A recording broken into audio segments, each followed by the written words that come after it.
तो हाथ मेरा पकड़ मुझे ना अपनी तरफ खींचा, गले लगाया, तो कहने लगे तो आज रात जो है ना तुम मेरे साथ गुजार लो, सुबह को जैसे सुबह होएगी आपका शौहर और तुम्हारा शौहर तुम्हें साथ में मैं यहाँ से तुम लोगों को रवाना कर दूंगा। अच्छा रोहिणी मेरी प्यारी बहन आपके साथ हैं, आला हुकाम बहुत अच्छे हैं, बहुत ही अच्छे हैं मेरी प्यारी बहन। कहाँ का कानून है कि लोगों के साथ इस तरह किया जाता है? अच्छा। ये कहाँ का कानून है? ये देखें आप, ये पैरालाइज बच्चा है। अब ऐसे हालात में लोग ज़िंदगी गुजार रहे हैं, कुछ इंसाफ का तकाजा होता है। जहां इस तरह के माजूर होते हैं वहां कफालत गवर्नमेंट करती है। जी नाज़रीन, अस्सलाम वालेकुम। पाकिस्तान में फ़िदा पाकिस्तानी एक दिल खराश वाक़या लेकर आपकी खिदमत में हाजिर हुआ हूँ। नाज़रीन, जैसा कि आपको मालूम है इंसानी हकूक़ की बालादस्ती के लिए हम शब रोज़ पेश रहते हैं। जहां कहीं भी किसी भी मजलूम के साथ कोई भी जुल्म हुआ हो, हम वहां पहुंचकर उस मजलूम की आवाज़ बनने की भरपूर कोशिश करते हैं और उसको हुकाम बाला और ऐवानों तक पहुंचाने की भी कोशिश करते हैं।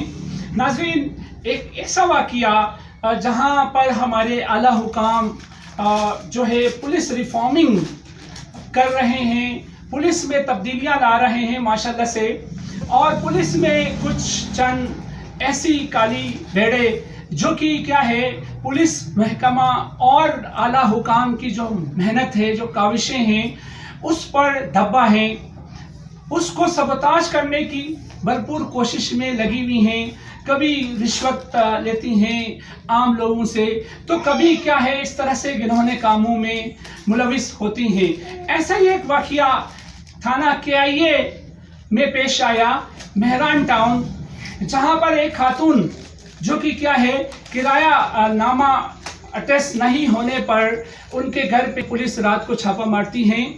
रात 2 बजे बकौल खातून के मुतल्लिका थाने की पुलिस यहाँ आती हैं, आकर इनके हस्बैंड को लेके चली जाती हैं।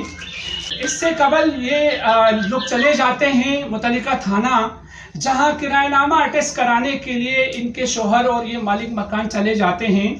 इनसे 2000 रुपये तलब करते हैं अटेस्ट करने के लिए। तो कैमरामैन मेरा दिखा सके नाजरीन, ये बाकायदा ये देख सकते हैं तमाम चीज़ें लगी हुई हैं, और किरायानामा जो है अटेस्ट कराने के लिए मुतल्लिका थाना जो कि 2000 रुपये इनसे तलब करते हैं। अच्छा, एक तरफ वो खुद ही क्या है रिश्वत के बिना काम नहीं करते हैं, और दूसरी जानिब जब इनके शौहर अरेस्ट होते हैं रात को, सुबह ये खातून चली जाती हैं मुतल्लिका थाने। वहाँ के हेड मोरर साहब गुलवली साहब जो है इनको बुलाते हैं कमरे में। जैसे ये अंदर चली जाती हैं वो खड़े हुए होते हैं और आवाज़ देकर बुलाते हैं, और ये खातून अंदर चली जाती है। अंदर जाने के बाद तुम वही हो ना कि तुम्हारे शौहर को जो है हम कल लेकर आए थे, और ये खातून अंदर चली जाती है, जी हाँ मैं वही हूँ, मुझे शौहर से मिलना है, बताएं मेरा शौहर कहाँ है। नाज़रीन, हमसे बोला ही नहीं जा रहा है। इस तरह के वाक़यात का थानों में पेश आना ये एक बहुत बड़ा सवालिया निशान है। जिस तरह से हमारे सिंध के हीरो गुलाम नबी मेमन साहब पुलिस रिफॉर्मिंग के लिए जिद्दोजहद कर रहे हैं, उनकी तमाम जिद्दोजहद को ये इस तरह से पानी में मिलाते हैं। मुतासरा खातून हमारे साथ इस वक्त मौजूद हैं, हम इनसे अपनी ज़बानी सुनते हैं। एक दिल खराश वाक़या है जो कि मुझसे तो कम से कम बयान नहीं हो रहा है। ये वाक़या, ये बच्चे हैं, ये मजदूर के बच्चे हैं। नाजरीन, रही बात यहाँ के SHO साहब की, तो SHO साहब यहाँ के खुदा तरस इंसान हैं, और वो जो है इस तरह के घिनौने कामों से बिल्कुल पाक हैं, बड़े कॉम्पिटेंट और बड़े ईमानदार और हर चीज़ जो है मेरिट पे करने वाले शख्स हैं। और उनके होते हुए थाने में इस तरह होना, यकीनन उनकी इल्म में ये बात नहीं होगी, बिल्कुल लाइल्म होंगे इस चीज़ से। यहाँ के लोगों को SHO साहब से कोई शिकवा नहीं है। यहाँ जब से ये SHO तैनात हुए हैं, हर तरह का क्राइम जो है वो कंट्रोल में है। ये बच्चे हैं, ये अगर मेरा कैमरामैन दिखा सके नाज़रीन, ये देखें ये बच्चे हैं। अब ये घर भी किराए का है। अब ये ऐसे आलम में ये कहाँ से खाएंगे? एक तो लॉकडाउन, ऊपर से क्या है तमाम कारोबार बंद, और अब इनके लिए इनकी कफालत करना भी मुश्किल है। ये घरेलू खातून हैं, जो मजदूरी करता था, इनका शोहर जो कमा कर लाता था, वो तो सलाखों में चला गया, वो अपनी जगह। अब आइए मुतासरा खातून से पूछते हैं, जी मेरी बहन क्या हुआ बताइए, मुझसे तो बयान नहीं हो रहा ये वाकया। जी बताएं मेरी प्यारी बहन, क्या वाकया पेश आया? जी सर, रात का टाइम था, इसे 2-2:30 का टाइम था। जी जी जी। तो इतनी ज़ोर ज़ोर से दरवाज़ा बजने लगा। हाँ। तो मैं घबरा गई कि इतनी रात को कौन आ सकता है। हाँ। तो जैसे मैंने गेट खोला ना, मोबाइलें खड़ी थी बाहर ना पुलिस वालों की। तो जैसे मैंने गेट खोला, डायरेक्ट अंदर मेरे घर के अंदर घुसे। जैसे अंदर घुसे, कमरे में आके मेरे हस्बैंड को आके उठाया। हस्बैंड को उठा के आया, मैं घबरा गई। तो मैंने कहने लगी कि भाई आप मेरे हस्बैंड को क्यों उठा रहे हैं, किस वजह से, आप किस जुर्म में आप इसे लेके जा रहे हैं। तो कहने लगा कि आप चुप हो जाएं, मैं इसे बाहर लेकर जा रहा हूँ, 1-2 बातें मैंने पूछनी है इनसे और इनको जो है ना मैंने छोड़ देना है। और जैसे बाहर लेकर गए, थोड़ी देर के बाद उनको वैन में डाल के थाने पर उठा के लेके चले गए। मैं पूरी रात इंतज़ार करती रही, 2 बजे से लेके सुबह हो गई, लेकिन मेरे हस्बैंड घर नहीं आ पाए। फिर मैंने कहा मैं थाने पे जाके पता करूं।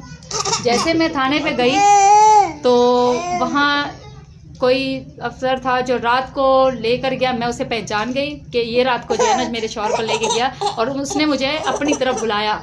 मुझे बुला के कहने लगा कि आप वही हो ना जिसका रात को शौहर हम ले कर आए। तो मैंने कहा जी सर मैं वही हूँ, तो मैंने अपने शौहर से मिलना है। तो कहने लगा आ जाओ मैं आपको अपने शौहर से मिलाता हूँ। तो जैसे मुझे कमरे में लेके गया तो अपनी सामने टेबल पड़ी थी, टेबल के साथ 2 कुर्सियाँ रखी थी। मुझे अपने साथ कुर्सी में बिठा के मुझे कहता है कि आप तो बहुत अच्छी भी हो और बहुत खूबसूरत भी हो, और जो है ना मैंने कल वहाँ आपको देखा, आप मुझे बहुत अच्छी लगी, तो आप मुझे ऐसा करो मुझसे आप दोस्ती कर लें, तो आपके साथ कोई ऐसा मसला होगा तो मेरा हाथ होगा, आप मुझसे दोस्ती कर लें। दूसरी बात ये है, तो हाथ मेरा पकड़ मुझे ना अपनी तरफ खींचा, गले लगाया। तो कहने लगे तो आज रात जो है ना तुम मेरे साथ गुजार लो, सुबह को जैसे सुबह होएगी आपका शौहर और तुम्हारा शौहर तुम्हें साथ में मैं यहाँ से तुम लोगों को रवाना कर दूंगा। तो अच्छा, उसने ये कहा कि रात क्या करो, मेरे साथ क्या करो, रात मेरे साथ गुजार लो, वरना ये नंबर मेरा ले जाओ। उसने ये दिया, ये उसने मुझे अपना नंबर दिया। तो कहना रात को किसी टाइम को आप अच्छा, ये नंबर उन्होंने खुद दिया? उन्होंने खुद दिया मुझे। अच्छा जी। तो कहने लगे ये नंबर आप मेरा ले जाओ, अगर तुम मुझे 1-2-3 बजे बुला लो तो तुम्हारी वहाँ मर्जी है, वरना अगर मैं ये नंबर दिया तो मुझे कहने अगर यहाँ मिलना तो यहाँ मिलो, वरना बाहर मेरे पास जगह है वहाँ में आप जो है ना। कब मिलो कह रहे थे, कब मिलो? रात को। रात को? हाँ, अच्छा, ये नंबर क्यों दिया था आपको? ये नंबर इसलिए दिया था कि अगर तुम्हारे घर में अगर कोई नहीं होता तो तुम बुला लेना, वरना मैं आपको कहीं बाहर ले जाऊंगा, मेरे पास जगह है। तो यानी कि कितने बजे, क्या बोला, कितने बजे फोन करो, कितने बजे ले जाऊंगा? 2-3 बजे रात के 2-3 बजे। अच्छा, क्या कहता है कि तुम अपने घर में बुला लेना जी, अगर तुम घर में नहीं बुलाना चाहती हो तो मैं बाहर आपको कहीं ले जाऊंगा। अच्छा, तो मैं आपको मैं तुम्हें बाहर कहीं ले जाऊंगा, अगर या आप अपने घर में बुला लो या फिर मुझे आप कॉल करो इस नंबर पे। अच्छा। मैं आपको कहीं बाहर ले जाऊंगा। अच्छा, और रात आप मेरे साथ रहो, सुबह जैसे होगी ना मैं आपका शौहर तुम्हारे साथ दे दूंगा। अच्छा, तो फिर क्या हुआ? तो जैसे उन्होंने ऐसी बात बोली, फिर मेरा हाथ खींचा, उसने मुझे अपने गले से लगाया। गले से लगाने के बाद जो है ना, गले से लगा लिया? लगा लिया मुझे खींच अच्छा। के। नाजरीन, एक ऐसा दिल खराश जो कि सूरत हाल है, बच्चे देखें रो रहे हैं। हम चाहेंगे इस बयान को दोबारा सुने ताकि जो है क्लियर हो कि क्या कहा उस शफाक शख्स ने, इनसे क्या कहा।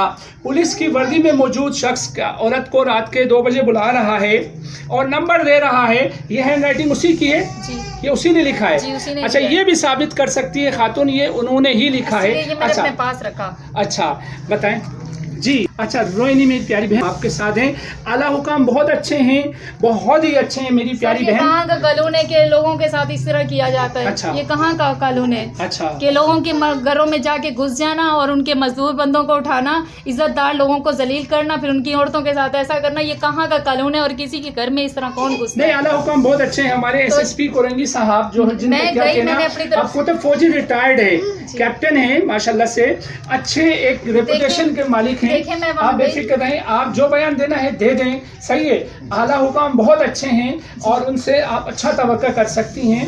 हम खुद भी लगे हुए हैं कि इस तरह के काली बेड़ों का सफाया हो। आप देख सकते हैं मेरे छोटे छोटे बच्चे मेरे घर में टाइम देने के बाद जब उसने मुझसे ऐसी बात बोली। ये वो चीज़ है जिसको बयान करना हमसे तो नहीं हो सकता है। मैं लेकिन वहाँ जाके ना मैं मतलब कि कुछ नहीं कह पाई, क्योंकि वो बस उन्होंने बात ही कुछ ऐसी की कि मैं रोती हुई वहाँ से निकली। मैं पुलिस क्या लूँ।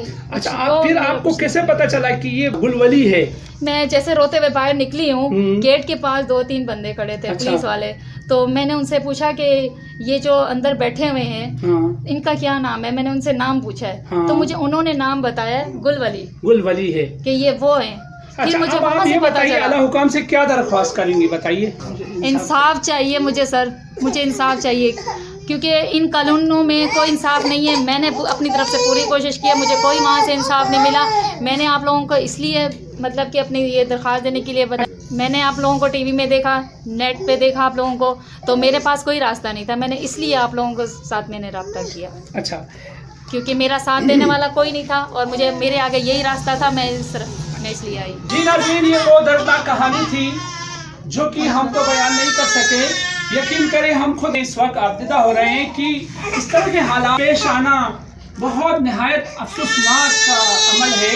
हम दरख्वास्त करेंगे, बहैसियत एक समाजी कारकुन में हाथ जोड़कर दरख्वास्त करूंगा एडिशनल आईजी साहब और एसएसपी कोरंगी साहब और डीआईजी ईस्ट साहब से कि खुदारा मैं हाथ अगेन जोड़ रहा हूँ, इस तरह के लोगों को महकमे में रखना बज़ाते खुद महकमे के लिए एक दबे का बाइस है। और दरख्वास्त होगी कि इस मजलूमा को इंसाफ दिला दें, इस शोमा का अभी ये शिकार हैं उससे बाहर निकल सकें। अच्छा, ये माजूर बच्चा है? बिल्कुल माजूर है। ये माजूर बच्चा है नाजरीन, ये देख सकते हैं आप, ये देखें आप, ये पैरालाइज बच्चा है।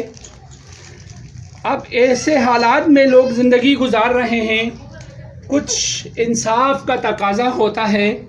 जहाँ इस तरह के माजूर होते हैं वहाँ कफ़ालत गवर्नमेंट करती है।